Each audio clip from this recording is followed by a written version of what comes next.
Preparati u fuq alert massimu għal kull eventwalità ta' salvataġġ fuq l-art, taħt l-art u fuq irdum viċin il-baħar.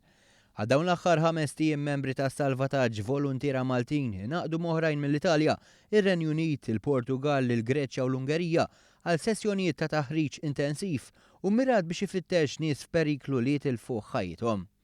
L-Emergency Fire and Rescue Team ta' Malta koordina din l-attività biex bekk tinħoloq iktar sinerġija bejn laqdiet volontarji ta' pajjiżi differenti li jistgħu jkunu involuti flimkien f'operazzjonijiet ta' salvataġġ. F'din il-missjoni kienu involuta aktar minn 25 persuna li kellhom jaħdmu flimkien biex ifittxu persuni maqbuda taħt it-tifrik. Fil-fatt it-tnejn filgħodu lan kien li jinsabu 7 persuni li nqabdu fis-silos tal-qam li hemm viċin il-Girgenti. Warajja bħalissa għadu kemm niżel l-ewwel persuna ta' salvataġġ f'operazzjoni delikata li qed tipprova tfittex madwar 6 jew 7 persuni li x'aktarx inqabdu hawnhekk f'din il-minjera. Ovvjament din hija biss simulazzjoni u mhux realtà iżda qed issir din il-preparazzjoni għal kull eventwalità. Id-direttur tal-Unit Maltija Ivan Barbara tkellem dwar it-ħejjiet neċessarji biex iseħħ taħriġ bħal dan.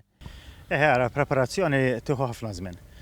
L-ewwel qed tara meta tlaqqa ħafna nies minn ħafna pajjiżi differenti inti ma tkunx taf daw x'inhuma kapaċi jagħmlu. U dawn l-eżerċizzji għalhekk ilhom għaddejjin diġà issa dawn l-aħħar 3 snin biex aħna nibdew nevalwaw il-kapaċità ta' daw it-teams daw l-iskwadri li ġejjin minn bħalissa minn pajjiżi.